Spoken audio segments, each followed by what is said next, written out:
ನೇತ್ರಾವತಿ ನದಿ ತೀರದಲ್ಲಿ ಶವ ಹೂತಿಟ್ಟ ಪ್ರಕರಣಕ್ಕೆ ಸಂಬಂಧಪಟ್ಟಂತೆ ಎಸ್ಐಟಿ ಶೋಧಕ್ಕೆ ಮಹತ್ವದ ತಿರುವು ಸಿಕ್ಕಿದೆ. ಇವತ್ತು ಬಂಗ್ಲೆಗುಡ್ಡದ 5 ಕಡೆ ಅಸ್ಥಿಪಂಜರಗಳು ಪತ್ತೆಯಾಗಿವೆ. ಭೂಮಿಯ ಮೇಲ್ಭಾಗದಲ್ಲೇ ಅವಶೇಷಗಳು ಪತ್ತೆಯಾಗಿವೆ. ಇಷ್ಟು ದಿನ ಹಿಂದೆ 17 ಗುಂಡಿಗಳನ್ನ 18-28 ಅಡಿ ಅಗದ್ರೂ ಸಿಗದೇ ಇರುವಂತ ಅವಶೇಷಗಳು ಈಗ ಭೂಮಿಯ ಮೇಲ್ಭಾಗದಲ್ಲೇ ಸಿಕ್ಕಿವೆ. ಬಟ್ಟೆ ತುಂಡುಗಳು, ಪ್ಯಾಂಟ್ ಪತ್ತೆಯಾಗಿದೆ. ಅವಶೇಷ ಸಂಗ್ರಹ ಮಾಡಿರೋದು ಸೋಕೋ ಟೀಮ್. ಮಣ್ಣಿನ ಮಾದರಿಯನ್ನು ಕೂಡ ಸಂಗ್ರಹ ಮಾಡಿಕೊಂಡಿದ್ದಾರೆ. ಊಟದ ವಿರಾಮವನ್ನ ಪಡೆಯದೆ ಇವತ್ತು ಎಸ್ಐಟಿ ಶೋಧ ಕಾರ್ಯವನ್ನ ನಡೆಸಿದೆ. ಇವತ್ತು 3 ತಂಡಗಳಾಗಿ ಶೋಧ ಕಾರ್ಯ ನಡೆಸಿದ್ದಾರೆ ಎಸ್ಐಟಿ ಅಧಿಕಾರಿಗಳು. ಮೇಲ್ಭಾಗದಲ್ಲೇ, ಭೂಮಿಯ ಮೇಲ್ಭಾಗದಲ್ಲೇ ಕೆಲವು ಬಟ್ಟೆ ತುಂಡುಗಳು ಸಿಕ್ಕಿವೆ, ಒಂದು ಪ್ಯಾಂಟ್ ಸಿಕ್ಕಿದೆ. ಹಾಗಾದ್ರೆ ಇದೆಲ್ಲವೂ ಕೂಡ ಯಾರಿಗೆ ಸೇರಿದ್ದು ಅನ್ನುವಂಥ ಪ್ರಶ್ನೆ. ಎಸ್ಐಟಿ ಅಧಿಕಾರಿಗಳ ನಡೆ ಸಾಕಷ್ಟು ಕುತೂಹಲಕ್ಕೆ ಎಡೆ ಮಾಡಿ ಕೊಡ್ತಾ ಇದೆ. ಈಗಾಗಲೇ 17 ಪಾಯಿಂಟ್ಗಳನ್ನು ಗುರುತಿಸಿದ್ರು, ಅಲ್ಲೆಲ್ಲ ಕೂಡ ಬಗದ್ರು. ಕೆಲವು ಕಡೆ ಮಾತ್ರ ಮೂಳೆಗಳು ಸಿಕ್ಕಿತ್ತು. ಜೊತೆಗೆ ಲ್ಯಾಟರೈಟ್ ಮಣ್ಣನ್ನು ಸಂಗ್ರಹ ಮಾಡ್ಕೊಂಡು ಹೋಗಿ FSLಗೆ ಕಳುಹಿಸಿ ಕೊಡಲಾಗಿದೆ. ಈ ಮಣ್ಣಿನಲ್ಲಿ ಮೂಳೆಗಳು ಕರಗಿ ಹೋಗ್ತವೆ ಅನ್ನುವಂಥ ಕಾರಣಕ್ಕೆ, ಕರಗಿದ್ರೂ ಕೂಡ ಅದು ಗೊತ್ತಾಗುತ್ತೆ FSLನಿಂದ ಅಂತ. ಆ ರಿಪೋರ್ಟ್ಗಳು ಬರೋದು ಬಾಕಿ ಇದೆ. ಹಾಗೆ ಮಣ್ಣಿನ ಬೇರೆ ಬೇರೆ ಮಾದರಿಗಳನ್ನು ಕಳುಹಿಸಿಕೊಟ್ಟಿದ್ದಾರೆ, ಮೂಳೆಗಳನ್ನು ಕಳುಹಿಸಿಕೊಟ್ಟಿದ್ದಾರೆ. ಸಾಕಷ್ಟು ವರದಿಗಳು ಬರೋದು ಬಾಕಿ ಇದೆ. ಅದರ ಬೆನ್ನಲ್ಲೇ ಆಗಿರುವಂಥ ಮಹತ್ವದ ಬೆಳವಣಿಗೆ ಇದು.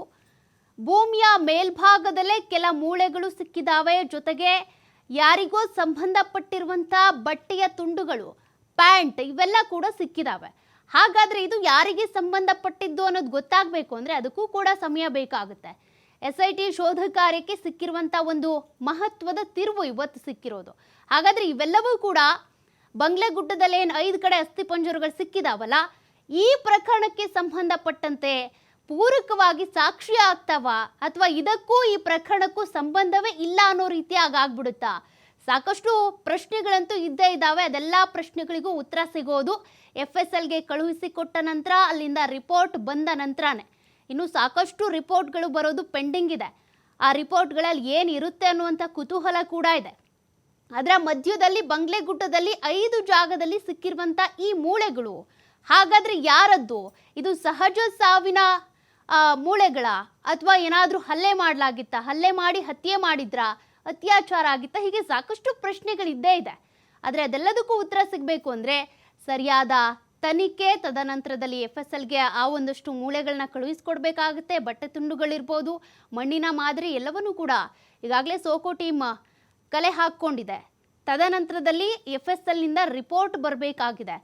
ಬಟ್ SIT ಅಧಿಕಾರಿಗಳು ಈಗ ಈ ಒಂದು ತನಿಖೆಯ ಆಯಾಮವನ್ನು ಮತ್ತಷ್ಟು ಚುರುಕಾಗಿ ನಡೆಸ್ತಾ ಇದ್ದಾರೆ. ಬೇರೆ ಆಯಾಮವನ್ನೇ ಇಲ್ಲಿ ಪಡ್ಕೊಳ್ತಾ ಇದೆ ಅಂತಲೇ ಹೇಳ್ಬೋದು. ಅಂದರೆ ಇಲ್ಲಿವರೆಗೂ ಕೂಡ ಆರೋಪಿಗಳು ಅನ್ಸ್ಕೊಂಡಿರೋರು ಅಥವಾ ಸೂತ್ರಧಾರಿಗಳು, ಪಾತ್ರಧಾರಿಗಳು ಅವರನ್ನ ಕರೆಸಿ ತನಿಖೆ ಮಾಡಿ ಕಳಿಸೋದೇ ಆಗ್ಬಿಟ್ಟಿತ್ತು.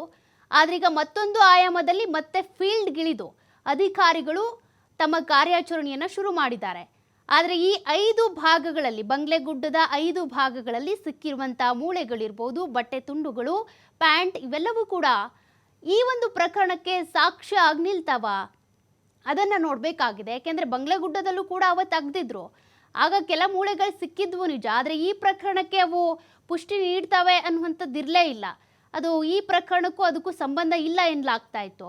ಆದರೆ ಈಗ ಸಿಕ್ಕಿರುವಂಥ ಈ ಮೂಳೆಗಳು ಏಕಾಏಕಿಯಾಗಿ ಇಲ್ಲಿ ಪಾಯಿಂಟ್ ಮಾಡಿದ್ಯಾರು, ತೋರಿಸಿದ್ಯಾರು? ಸಾಕಷ್ಟು ಪ್ರಶ್ನೆಗಳಿದ್ದಾವೆ. ಮತ್ತಷ್ಟು ಡೀಟೇಲ್ಸ್ ಕೊಡ್ತಾರೆ ಪ್ರತಿನಿಧಿ ಆದಿತ್ಯ. ಇಲ್ಲಿವರೆಗೂ ಕೂಡ ಪಾತ್ರಧಾರಿಗಳು, ಸೂತ್ರಧಾರಿಗಳು ಅವ್ರನ್ನ ಕರೆಸಿದ್ದು, ತನಿಖೆ ನಡೆಸಿದ್ದು ಇವೆಲ್ಲ ಆಯಿತು. ಆದರೂ ಕೂಡ SIT ಮೇಲೆ ಆರೋಪ ಆಯಿತು, ತನಿಖೆ ಬಹಳ ವಿಳಂಬ ಆಗ್ತಾ ಇದೆ ಅಂತ. ಅದ್ರ ಮಧ್ಯದಲ್ಲಿ ಆಗಿರುವಂಥ ಮಹತ್ವದ ಬೆಳವಣಿಗೆ ಇವತ್ತಿನ ಒಂದು ಶೋಧ ಕಾರ್ಯದಲ್ಲಿ ಏನೇನು ಸಿಕ್ಕಿದೆ, ಈ ಪ್ರಕರಣಕ್ಕೆ ಸಂಬಂಧಪಟ್ಟಂತೆ ಇವೆಲ್ಲವೂ ಕೂಡ ಲೀಡ್ ಆಗಬಹುದಾ?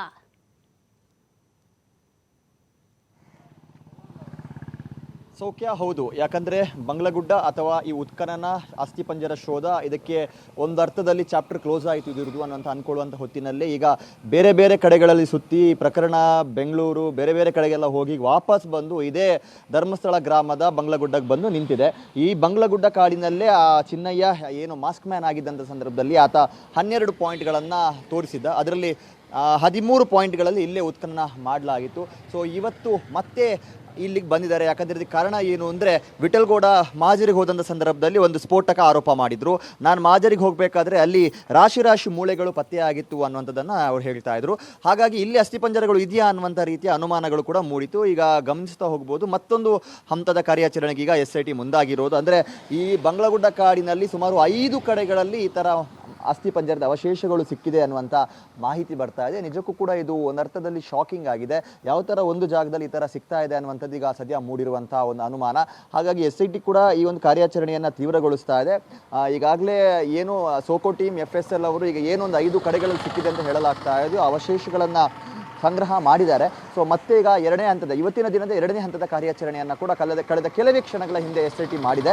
ಸೊ ಈಗ ಮತ್ತೆ ಏನಾದರೂ ಸಿಕ್ಕಿದೆ ಅನ್ನುವಂಥ ರೀತಿಯ ಬೆಳವಣಿಗೆಗಳು ಕೂಡ ಇಲ್ಲಿ ಆಗ್ತಾ ಇದೆ. ಯಾಕಂದರೆ ಅದನ್ನು ಪ್ರಿಸರ್ವ್ ಮಾಡುವಂಥ ಒಂದು ಬಯೋ ಬಾಕ್ಸ್ಗಳು ಏನಿದೆ ಅದನ್ನು ಮತ್ತೆ ಈಗ ಕಾಡಿನೊಳಗಡೆ ತೆಗೆದುಕೊಂಡು ಹೋಗ್ತಾ ಇರೋದನ್ನು ಗಮನಿಸ್ಬೋದು. ಮತ್ತೆ ಉಪ್ಪನ್ನು ತೆಗೆದುಕೊಂಡು ಹೋಗ್ತಾ ಇರುವಂಥದ್ದನ್ನು ಕೂಡ ಗಮನಿಸ್ತಾ ಹೋಗ್ಬೋದು. ಸೊ ಈ ಪ್ರಕರಣ ಈಗ ಮತ್ತೆ ಈಗ ಬಂಗ್ಲಗುಡ್ಡ ಕಾಡಿಗೆ ಬಂದು ನಿಂತು ಈಗ ಬೇರೆಯದ್ದೇ ಸ್ವರೂಪ ಪಡೆಯುವಂಥ ಎಲ್ಲ ಲಕ್ಷಣಗಳು ಕಾಣಿಸ್ತಾ ಇದೆ. ಯಾಕಂದರೆ ಒಂದು ವಿಠಲ್ಗೌಡ ಒಂದು ಆರೋಪ ಮಾಡಿದ್ರು, ಇಲ್ಲಿ ಇಷ್ಟು ರಾಶಿ ಮೂಲೆಗಳು ಇದೆ ಅಂತ.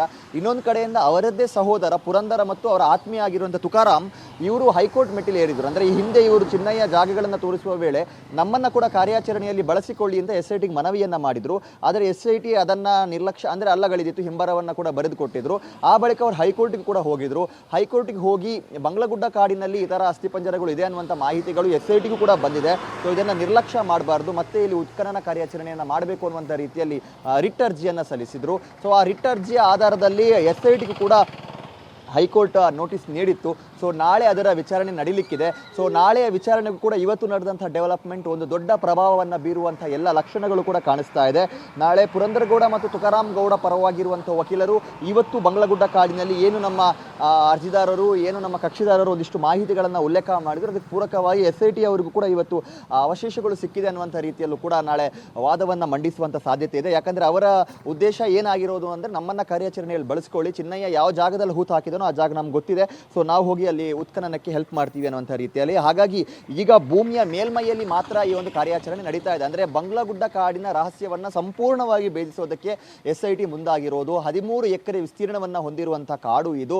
ಸೊ ಇಲ್ಲಿ ಈಗ ಒಂದು ಏನು ನೇತ್ರಾವತಿ ಸ್ನಾನಘಟ್ಟದಿಂದ ಈ 11 ಪಾಯಿಂಟ್ ನಂಬರ್ 11ರ ಸುತ್ತ ಸಮೀಪ ಆ ವ್ಯಾಪ್ತಿಯಲ್ಲಿ ನಡೀತಾ ಇರುವಂಥ ಕಾರ್ಯಾಚರಣೆಯಲ್ಲಿ ಇವತ್ತು ಸಾಕಷ್ಟು ಅವಶೇಷಗಳು ಸಿಕ್ಕಿದೆ ಅನ್ನುವಂಥ ಮಾಹಿತಿ ಇದೆ, ಅಸ್ಥಿಪಂಜರದ ಅವಶೇಷಗಳು. ಸೊ ಈ ಕಾರ್ಯಾಚರಣೆ ಇವತ್ತಿಗೆ ಸ್ಟಾಪ್ ಆಗುವಂಥ ಲಕ್ಷಣಗಳು ಕಾಣಿಸ್ತಾ ಇಲ್ಲ. ಈಗ ಎಲ್ಲವನ್ನ ಕೂಡ ಹಂತ ಹಂತವಾಗಿ ಮಹಜರು ಪ್ರಕ್ರಿಯೆ ಮಾಡಲಾಗ್ತಾ ಇದೆ. ಸೊ ಇಡೀ ಕಾಡನ್ನು ಶೋಧ ಮಾಡಬೇಕು ಅನ್ನೋದು SITಯ ನಿರ್ಧಾರ.